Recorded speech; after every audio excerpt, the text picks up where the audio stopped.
grandioso, agradecendo a Deus pela oportunidade maravilhosa que Ele tem nos proporcionado, tantos aprendizados, agradecendo também pela companhia de vocês, né?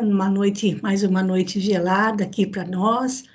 Então, nós desejamos e rogamos mais uma vez a equipe espiritual do nosso grupo Espírita Allan Kardec, que possa velar por todos nós, passando pelos nossos lares, trazendo a todos a bênção confortadora do passe, acolhendo os espíritos necessitados de auxílio que porventura estejam nos envolvendo, para que esses estudos, essas leituras, esses ensinamentos possam trazer muita paz ao nosso coração, a todos, encarnados e desencarnados.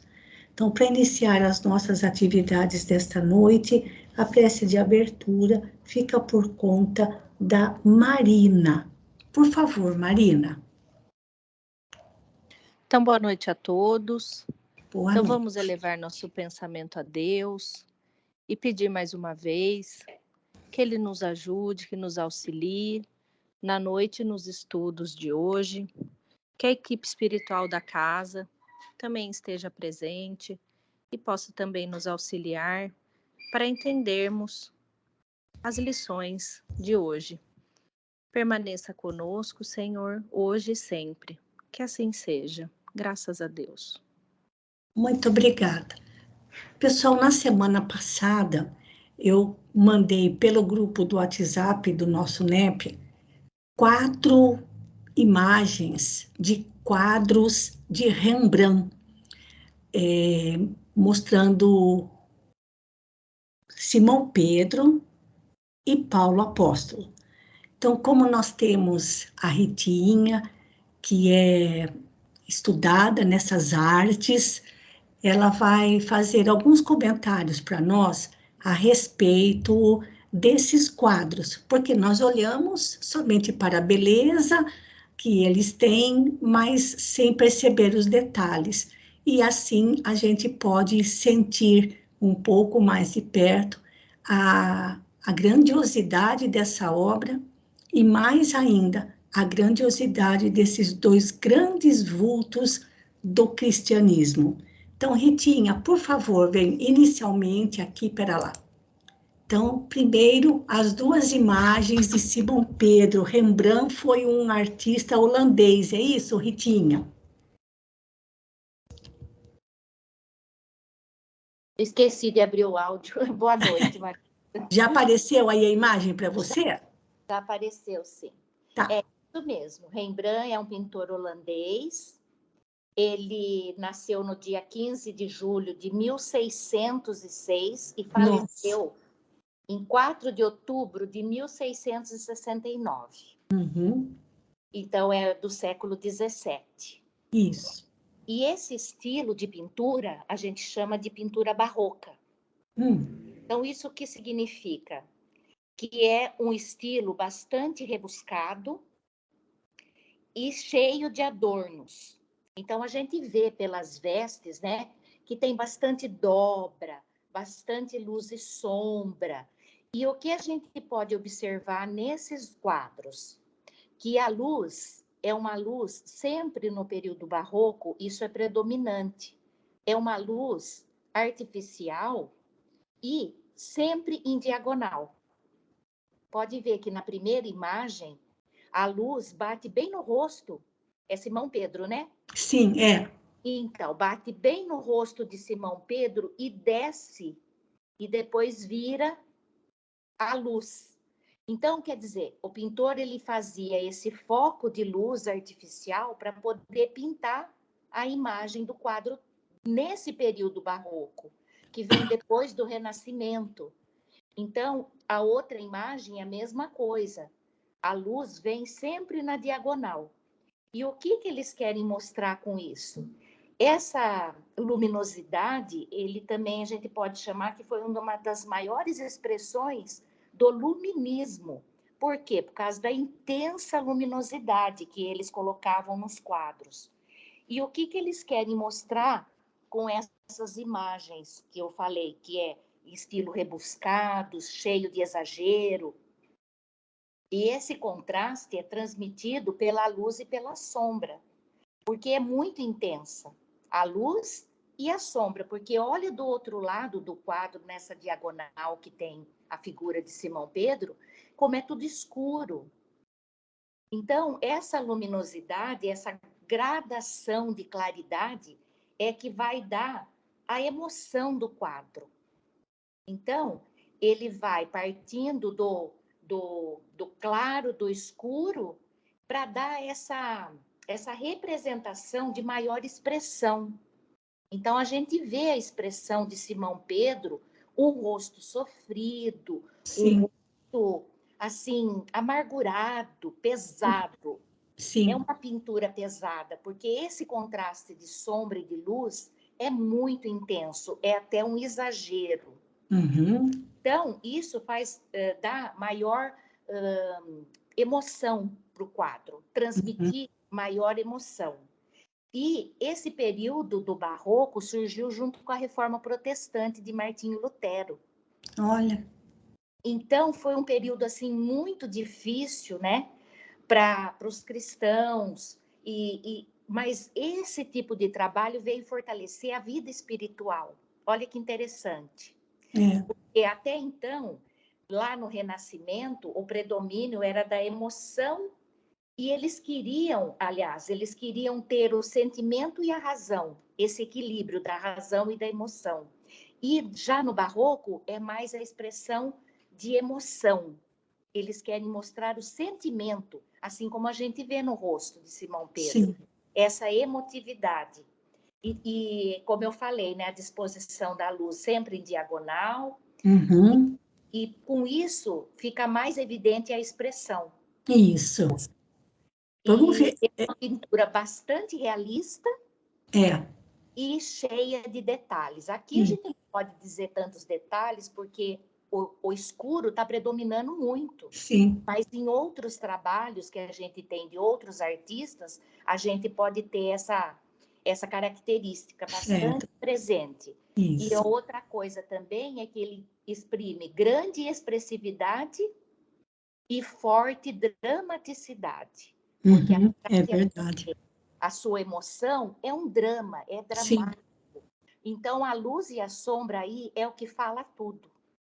É a que mais vai chamar a atenção nossa. Certo. Vai mostrar essa expressão e essa dramaticidade. Sim. É isso que eu posso falar, Maroísa. Não sei se Agora tem as outras duas que envolvem o apóstolo Paulo. Então, aí a gente pode ver que já está um pouco mais leve, mas ainda continua a luz em diagonal. Aqui a imagem da direita está um pouquinho melhor do que a da esquerda, né? Da esquerda. Mas olha que expressão que no primeiro quadro à esquerda, ele está ali pensativo, com aquela expressão dramática. Sim. E a gente vê mais riqueza de detalhes na roupa, sobre a mesa, né? Tem a caneta na mão. Sim. Mas tudo muito sombrio, quase aquela penumbra, que nem nos primeiros quadros tinha aquela penumbra. Esse está um pouquinho mais claro, já tem uma visão um pouquinho melhor. E o da direita, melhor ainda. Mas não deixa de ter aquela realidade, aquele realismo. Parece que os dois estão se conversando entre si. Sim, parece uma foto mesmo, né? Parece, exatamente. Então, essa expressividade é muito marcante no período barroco. E essa luminosidade, né? Que faz toda a diferença. E depois do estilo barroco, entra o rococó. Então, os adornos vão ser muito mais intensos. Não tão a luz, mas os adornos. Certo. Isso. Então, não sei se é isso, Maroísa. Riquinha, porque, assim, o que você falou é o que eu, em relação a expressão dos personagens é de que eles estão realmente vivendo um drama. Eles não estão posando para serem pintados. Por isso, não estão posando para fazer uma foto, uma selfie, nada disso. Mostrando ali realmente o drama que viviam naquele momento. né? Daí o realismo. Isso. Né? Uhum. Eles vão expressar essa realidade. Isso, realmente. Já os dois aqui, né, o quadro da direita, né, os dois aqui já bem velhinhos, né, e a quantidade de panos que tem, né, sobre a mesa, a roupa de Simão Pedro, e a roupa aqui Simão Pedro, e esse aqui é Paulo Apóstolo, os livros aqui em cima, aparece até um globo lá em cima, enfim. De detalhes. Então, mas enfim, é bastante, assim, o que eu mais gostei mesmo foi o que você comentou, Ritinha, de que o quadro apresenta realmente o drama que o personagem vivia. Aliás, todos os de Rembrandt que envolvem passagens do Evangelho, né? Como a gente já viu alguns, né? Não tendo nada a ver com o Evangelho, mas só alguém que pode ser que tenha conhecimento, a obra mais famosa de Rembrandt é aquela da reunião de anatomia, que eles vão dissecando um cadáver. Nossa. Tem os estudantes em volta desse cadáver. Nossa. Então, aula de anatomia chama. É o quadro mais famoso de Rembrandt. E tem uma outra que também eu não sei se é a Ronda, assim, mostra uma rua com personagens na escuridão, fazendo uma ronda. Então, são os quadros mais famosos de Rembrandt. Dele, né? Certo. Mas ele também tem bastante aí retratando passagens do Evangelho, né? Sim, tem. Então era isso, Ritinha. Agradeço bastante seus comentários. Mas claro que sim, bastante. Então tá bom, pessoal. Eu vou sair daqui, voltando aqui no Skype. Agora, então, para abrir o texto para a primeira leitura. E a primeira leitura é você mesmo, porque acho que você não leu na semana passada, né, Ritinha? Foi a Marina e o Albertinho. Então, deixa eu abrir o texto agora. Pera lá.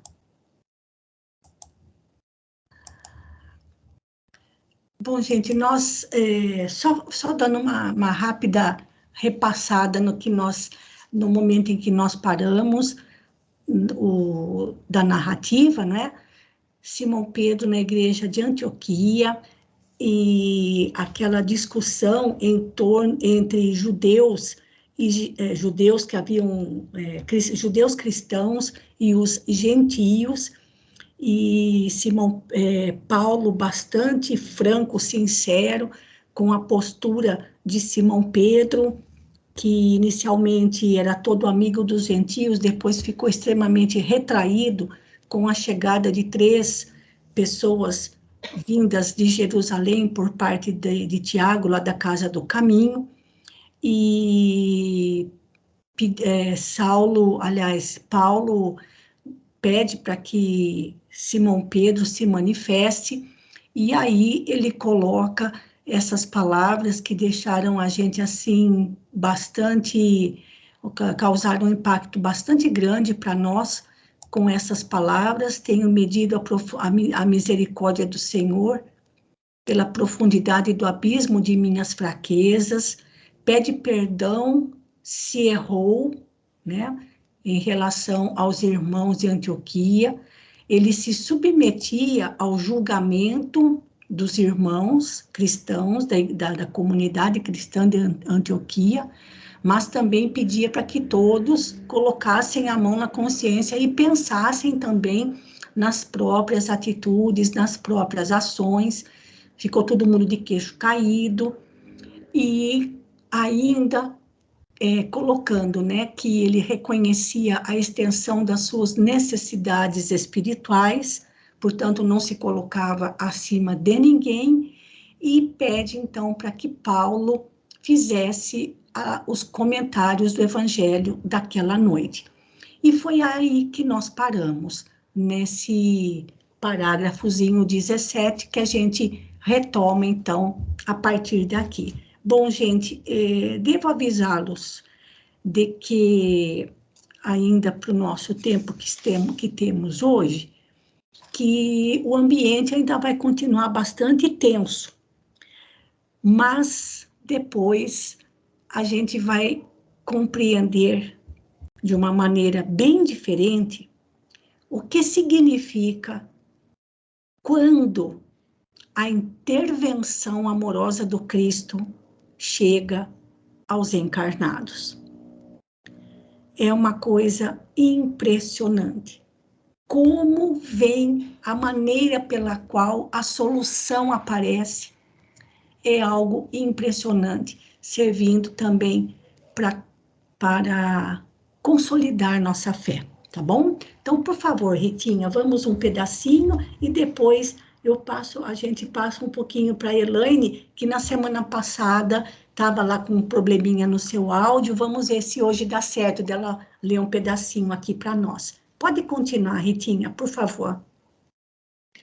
Então, a assistência estava assombrada com o desfecho imprevisto.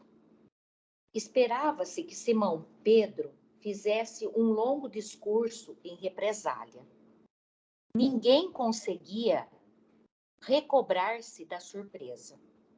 O evangelho deveria ser comentado pelo apóstolo Galileu mediante combinação prévia.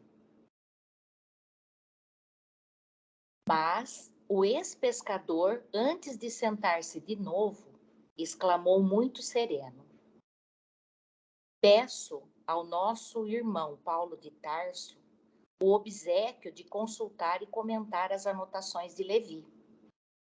Não obstante o constrangimento natural, o ex-rabino considerou o elevado alcance daquele pedido, renovou num ápice todos os sentimentos extremistas do coração ardente e, num formoso improviso, falou da leitura dos pergaminhos da Boa Nova. A atitude ponderada de Simão Pedro salvara a igreja nascente, considerando os esforços de Paulo e de Tiago, no seu justo valor, evitar o escândalo e o tumulto no recinto do santuário.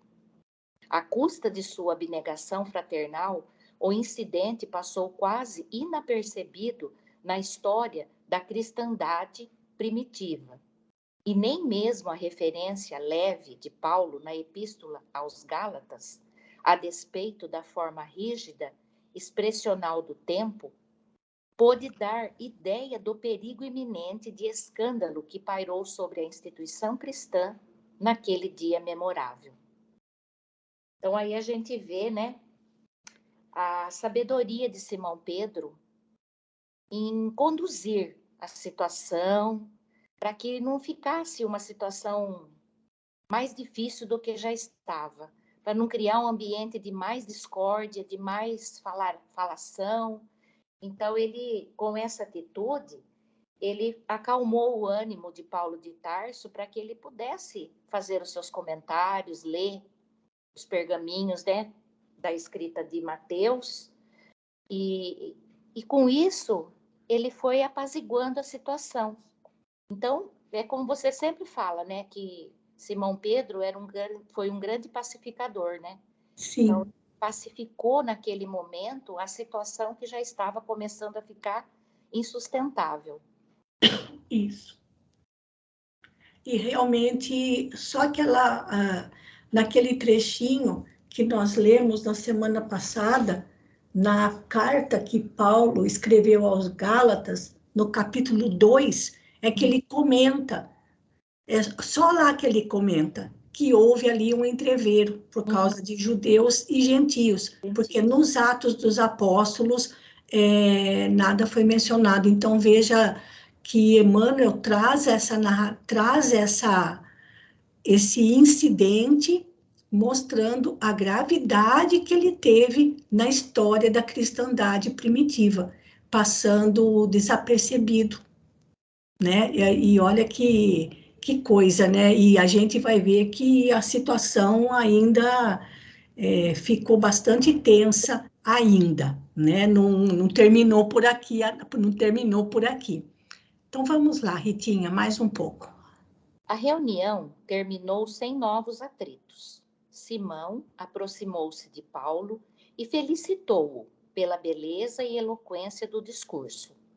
Fez questão de voltar ao incidente para versá-lo com referências amistosas. O problema do gentilismo, dizia ele, merecia de fato muito interesse. Como deserdar das luzes do Cristo o que havia nascido distante das comunidades judaicas, se o próprio Mestre afirmara que os discípulos chegariam do Ocidente e do Oriente? A palestra suave e generosa reaproximou Paulo e Barnabé, enquanto o ex-pescador discorria intencionalmente acalmando os ânimos. O ex-doutor da lei continuou a defender sua tese com argumentação sólida, constrangindo a princípio em face da benevolência do Galileu, expandiu-se naturalmente, readquirindo a serenidade íntima. O evangelho era complexo. Transportar o evangelho para o judaísmo... O problema era complexo. O problema era complexo. Transportar o evangelho para o judaísmo não seria asfixiar-lhe as possibilidades divinas? Perguntava Paulo, firmando seu ponto de vista. Mas, e o esforço milionário dos judeus? Milenário. Oh, meu Deus, mas o esforço milenário... É quase assim, milenário. Interrogava Pedro, advertindo que, a seu ver, se Jesus afirmara sua missão como o exato cumprimento da lei, não era possível afastar-se a nova da antiga revelação. Proceder de outro modo seria arrancar do tronco vigoroso o galho verdejante destinado a frutecer. Ali entre eles, a conversa continuou mais um pouco, né, falando ainda, e vejam, assim, a sabedoria de Pedro, né, que continuou ali um pouco a conversa, justamente para poder auxiliar, aonde que ele fala aqui, olha, justamente para acalmar os ânimos, né, deixar que o assunto rolasse mais um pouquinho, para acalmar os ânimos. E ali com cada um, no caso, Paulo, sobretudo, pudesse expor os seus pensamentos.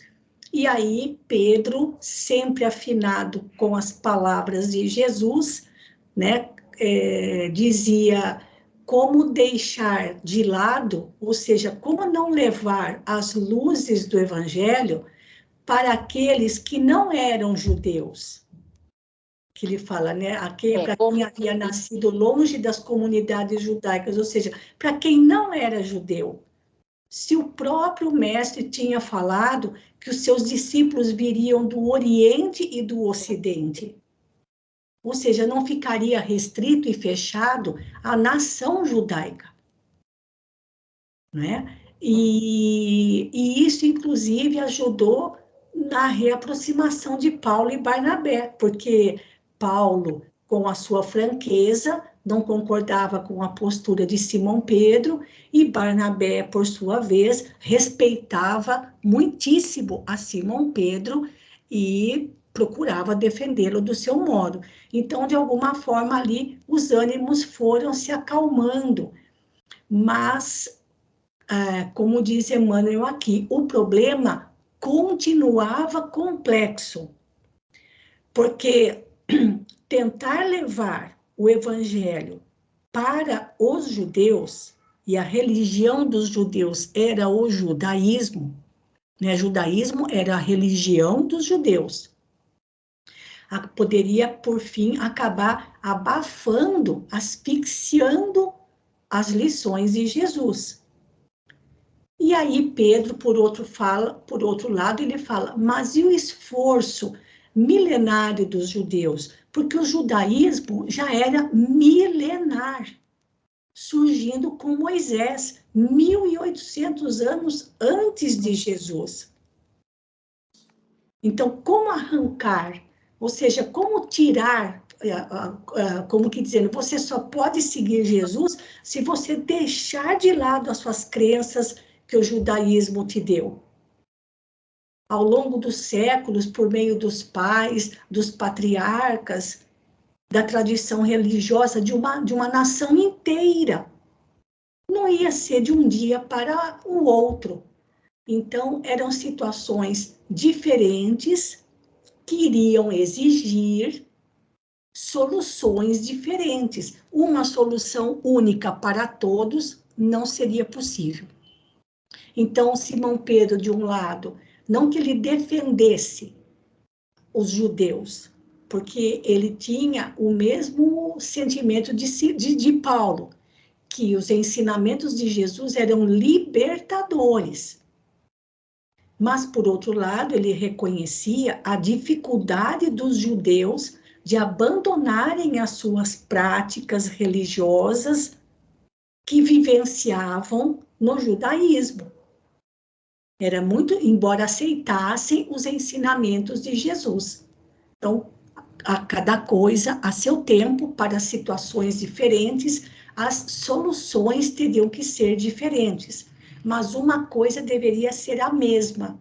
O Evangelho de Jesus deveria ser o mesmo, embora o modo de atuar fosse diferenciado. É o que a gente vai ver mais para frente, tá bom? Pode continuar mais um pouquinho, Ritinha.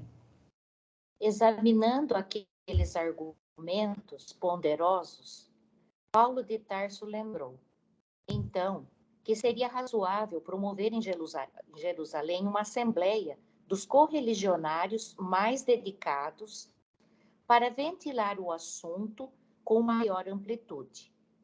Os resultados, a seu ver, seriam benéficos, por apresentarem apresentarem uma norma justa de ação, sem margem a sofismas, tão do gosto e hábito farisaicos. Como alguém que se sentisse muito alegre por encontrar a chave de um problema difícil, Simão Pedro anuiu de bom grado a proposta, assegurando interessar-se para que a reunião se fizesse quanto antes. Intimamente considerou que seria ótima oportunidade para os discípulos de Antioquia observarem as dificuldades crescentes em Jerusalém. À noite, todos os irmãos compareceram à igreja para as despedidas de Simão e para as preces habituais. Pedro orou com santificado fervor e a comunidade sentiu-se envolvida em benéficas vibrações de paz. O incidente a todos deixara tal ou qual perplexidade, mas as atitudes prudentes e afáveis do pescador conseguiram manter a coesão geral em torno do Evangelho, para a continuação das tarefas santificantes. Depois de observar a plena reconciliação de Paulo e Barnabé, Simão Pedro regressou a Jerusalém com os mensageiros de Tiago. Isso. Então, parece, né, que pelo menos naquele momento as coisas se acalmaram. Mais algum comentário, Ritinha? Alguém quer fazer algum comentário? Não, acho que é isso mesmo, né, Maroísa? A gente vai ver agora, daqui para frente, como que vai evoluir a situação, né? A situação com a saída de Simão Pedro, né? Porque enquanto Simão Pedro estava lá, e mais ele uma segurava vez, as pontas. ele segurava as pontas, né, gente? E mais uma vez, eu torno a destacar, gente, a maioria era do sexo masculino. Ou seja, tudo que se deliberava em relação aos ensinamentos de Jesus foi decidido por homens. E eu me pergunto, onde estavam as mulheres? Né? Em casa, fazendo em casa, casa. né? Em casa, ou muitas vezes ajudando outras mães necessitadas, outras criancinhas abandonadas, cuidando de doentes acamados. Então, enquanto os bacanas ficavam lá na igreja, na comunidade, discutindo, as mulheres deviam estar fazendo coisa muito mais importante, né? E assim, não digo interessante assim, mas, gente, na história do cristianismo, a maioria dos vultos era do sexo masculino. E a mesma coisa acontece em relação ao espiritismo. Só tem um lugar onde o público presente é maior no número de mulheres. É na reunião mediúnica. Na reunião mediúnica, o número de mulheres é sempre maior. E no bate-boca, certo? Nas discussões, nas decisões, inclusive em relação aos destinos dos ensinamentos de Jesus, tudo era decidido pelos homens, que sempre têm os ânimos mais exaltados, né, gente? E eu fico me perguntando, cadê a mulherada daquela época, né, Ritinha? Onde é que elas estavam? Não é? Isso é muito complicado. Aí a gente já vê que a mulher já era excluída desde aquela época. Ficava em casa fazendo uma boa panelona de sopa, né? Ou então preparando ali, assim, preparando o jantar para quando os homens voltassem para casa ainda pudessem comer, certo, Ritinha? Então, era tudo muito desigual desde aqueles tempos. Então, tá bom, Ritinha, vamos passar a leitura agora um pouquinho para a Elaine. Espero que esteja tudo em ordem aí e agradeço a sua leitura e os seus comentários, viu? Muito obrigada. Então, Elaine, torcendo para que hoje você consiga fazer a leitura aí para a gente. Tá tudo em ordem? Tá, tudo em ordem, sim. Boa noite. Que bom. Então, boa noite. Então, podemos continuar. Em Antioquia, a situação continuou instável. As discussões estéreis prosseguiam acesas. A influência judaizante combatia a gentilidade e os cristãos livres opunham resistência formal ao convencionalismo preconceituoso. O ex-rabino, entretanto, não descansava.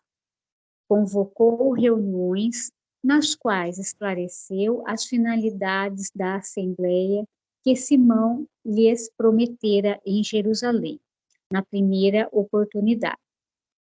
Combatente ativo, multiplicou as energias próprias na sustentação da independência do cristianismo e prometeu publicamente que traria cartas da Igreja dos Apóstolos Galileus, que garantissem a posição dos gentios na doutrina consoladora de Jesus, alijando-se às imposições absurdas no caso da circuncisão.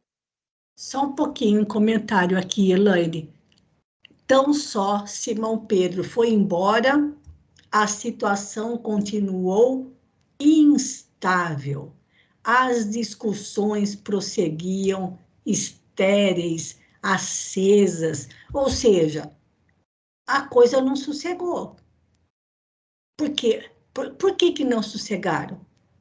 Porque eles não conseguiam encontrar uma solução. Eles não conseguiam encontrar uma forma.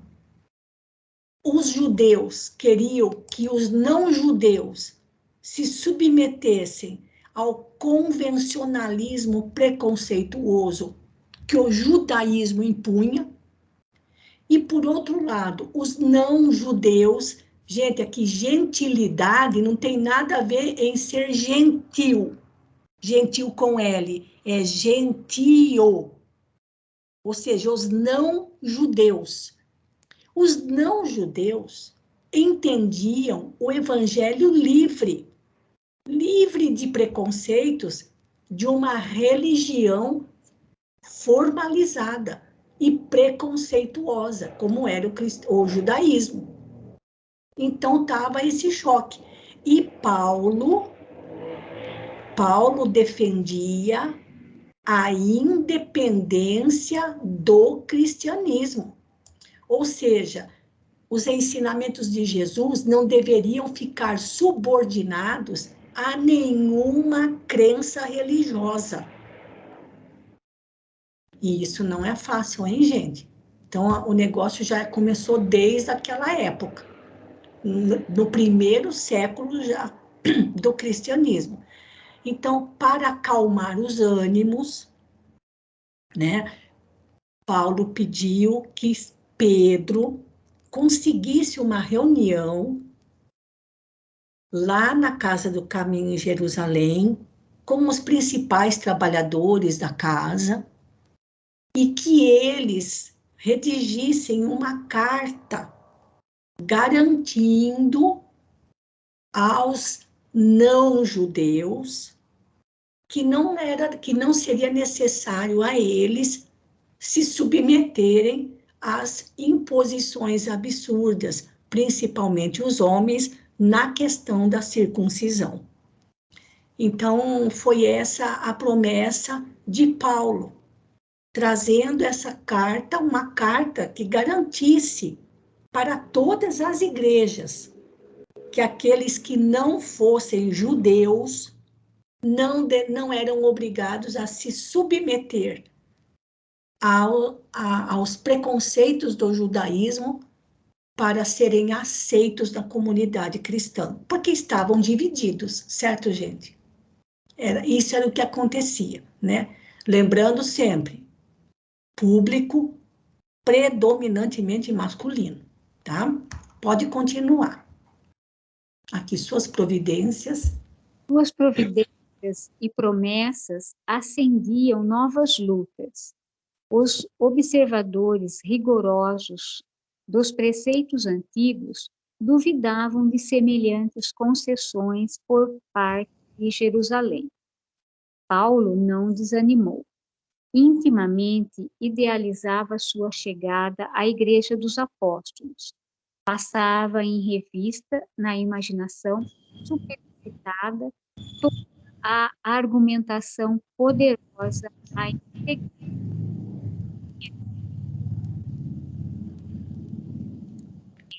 a seus olhos como de essencial importância para o futuro do Evangelho. Procuraria mostrar a elevada capacidade dos gentios para o serviço de Jesus. Contaria os êxitos obtidos pela excursão de mais de 4 anos através das regiões pobres e quase desconhecidas, onde a gentilidade havia recebido as notícias do Mestre com intenso júbilo e compreensão muito mais elevada que a dos seus irmãos de raça. Só um comentáriozinho aqui, Elaine.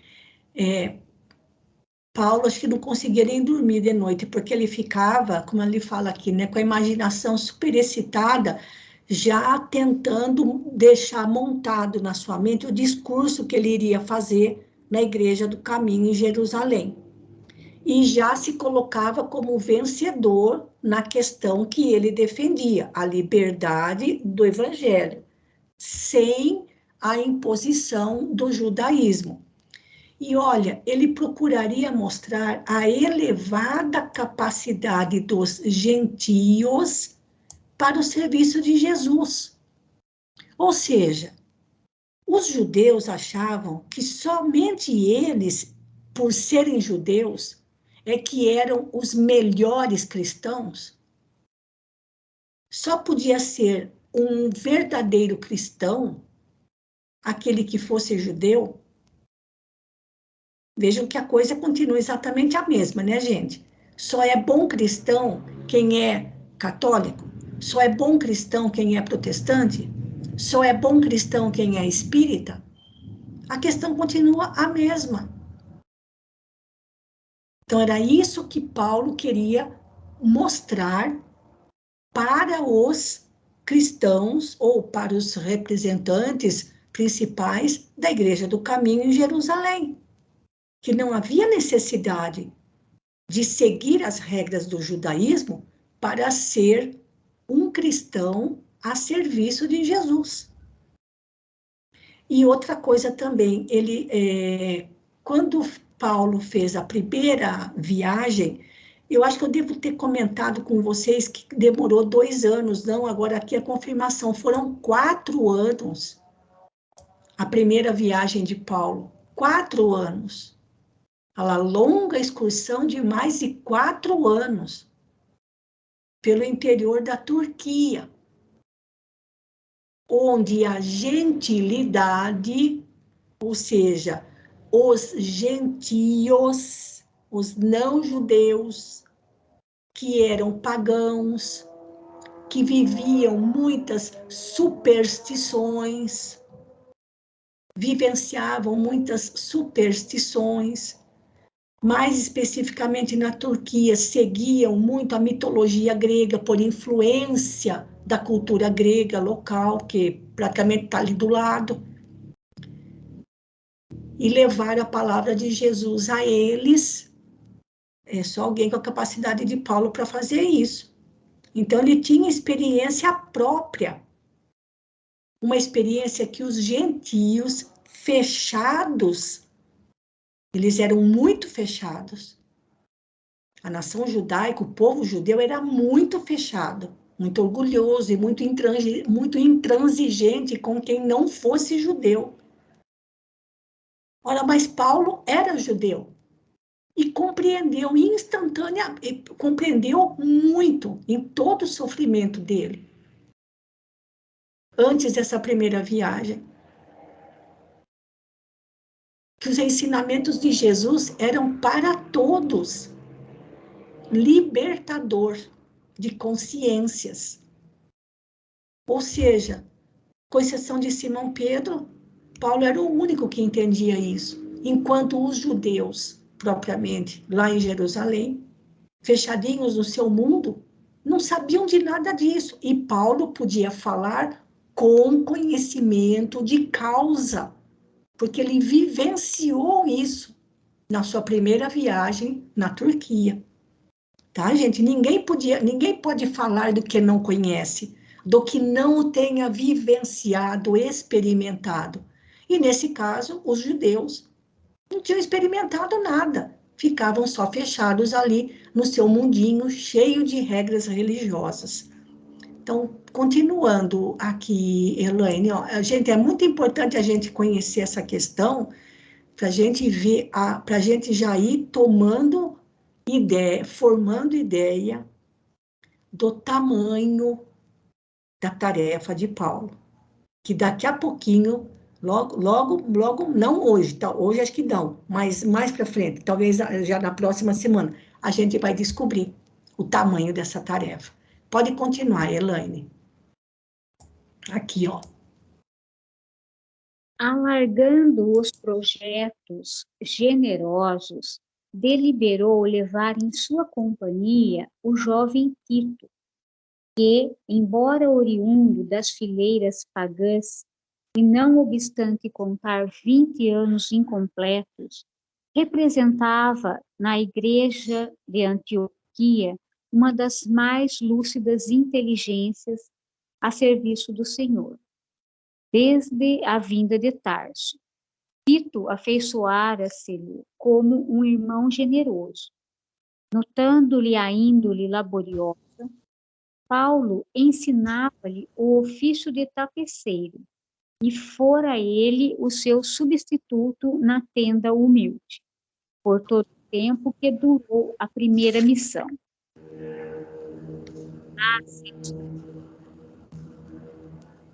Do Evangelho. Certamente, quando falasse de Deus, surpreenderia os mais doutos com os seus argumentos de alto teor exegético, isso, mostrando que Tito, embora não fosse judeu, tinha um profundo conhecimento, não somente do Evangelho, mas conseguia fazer relação com a lei de Moisés. Pode continuar.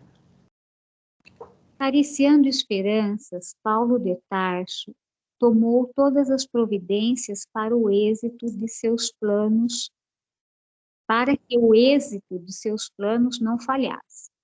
Ao fim de 4 meses, um emissário de Jerusalém trazia a esperada notificação de Pedro, referente à Assembleia, coadjuvado pela operosidade de Barnabé. O ex-rabino acelerou as providências indispensáveis.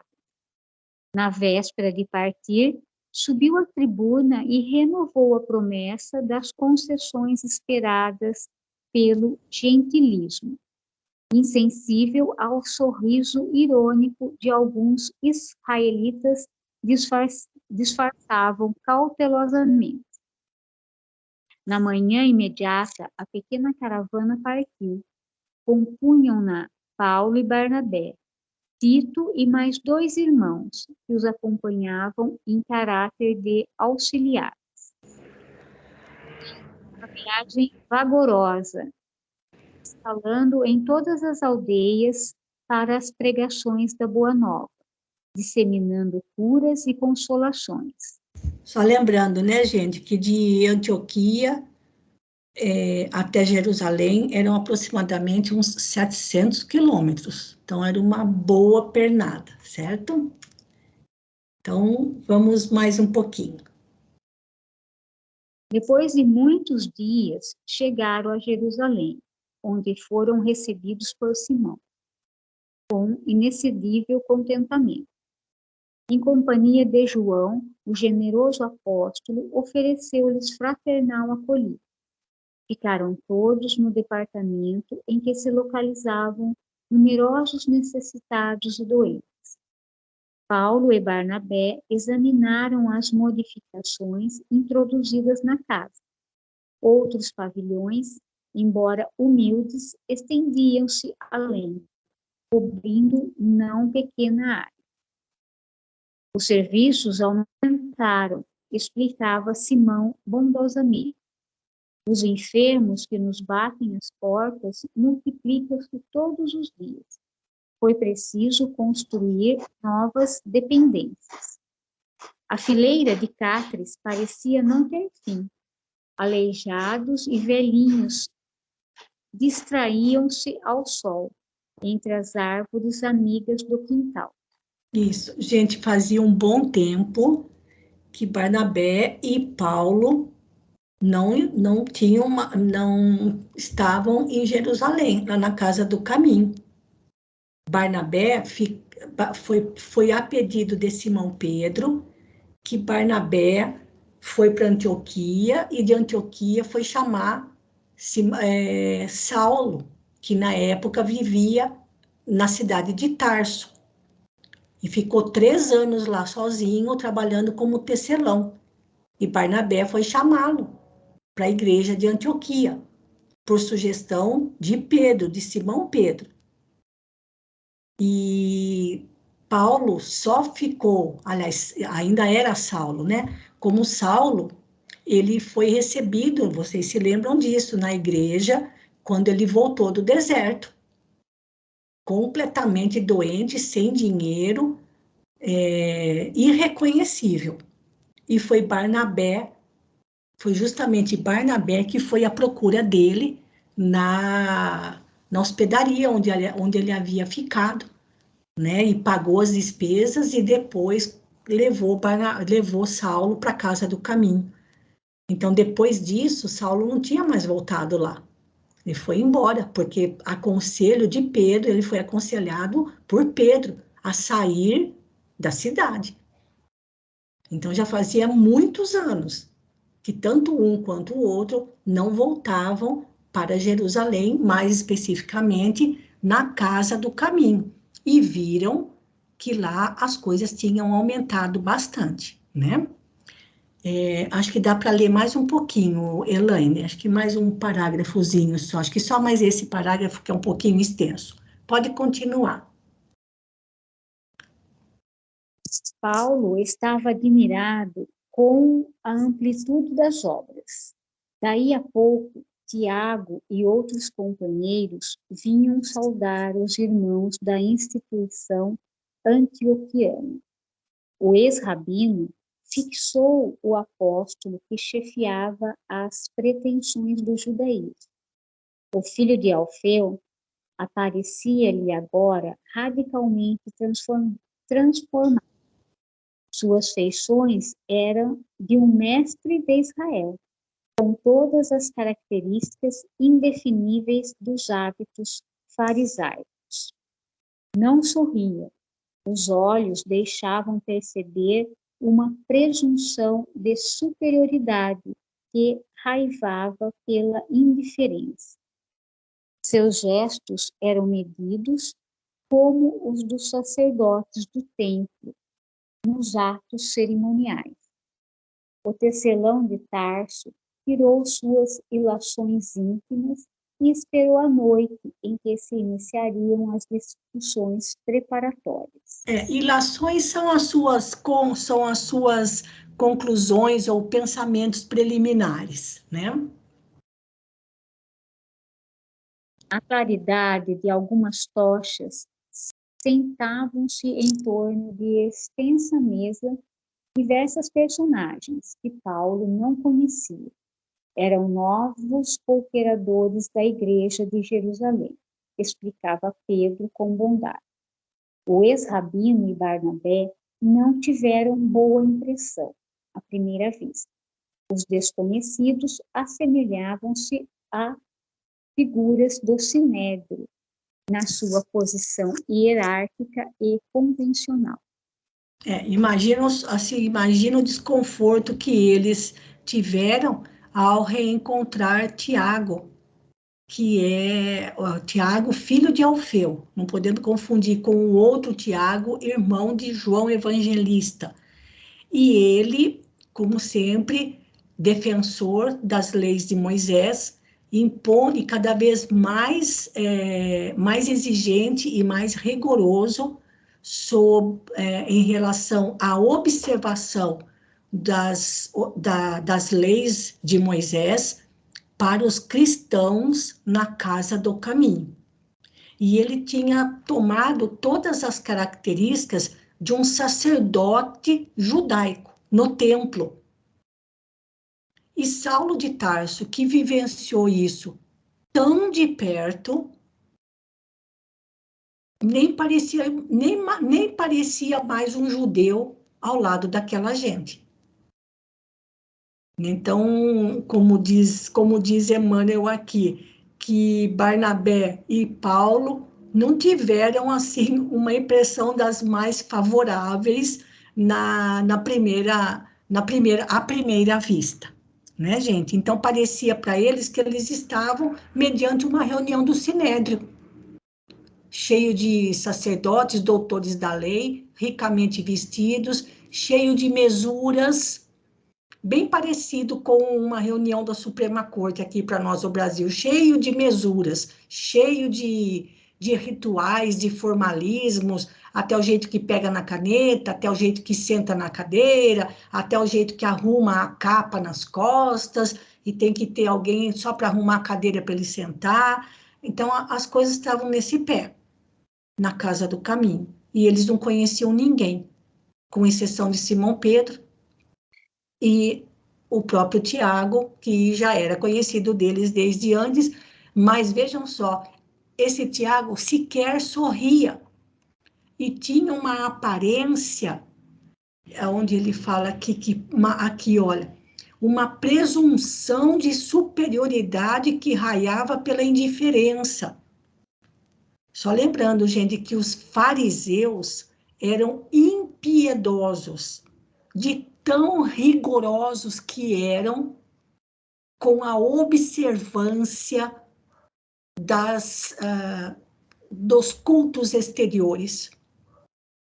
Até para lavar a mão, até o que come, o que não come, o jeito que come, e todas as leis de Moisés. Então, isso, infelizmente, lá na Casa do Caminho, era algo muito forte, mas depois nós vamos descobrir por quê, tá? Deixa eu ver se esse próximo parágrafo é muito comprido, e se é também. Aqui deixa eu ver onde que nós estamos. Aqui, chegados ao recinto, é que a divisão dos textos aqui é diferente da do livro, mas vamos ler só mais um pouquinho, pelo menos mais uns 2 minutinhos, Elaine. Aliás, alguém quer fazer algum comentário, gente? Eu quero fazer um comentário, Maroísa. Pode falar. Aqui nesse pedacinho, né, a gente imagina, assim, o susto e talvez a decepção mesmo de Paulo, né? Sim, Tudo o que ele passou, né, nesses anos, nessas andanças dele, ele parecia que ele estava voltando para o tempo que ele era doutor da lei, né? sim, ele conhecia muito bem. Ele estava encontrando a mesma coisa, então para ele uma coisa muito sofrida, né? Muito. E assim, bastante superficial, né, gente? E assim também, Jesus combatia muito os fariseus, né? Chamava eles de hipócritas, de muros caiados de branco por fora, cheio de podridão por dentro. E quem sustentava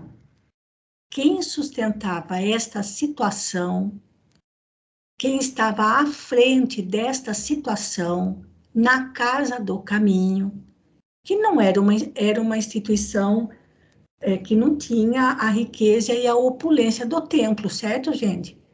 Era, assim, uma coisa extremamente simples, mas bem arrumada e bem organizada.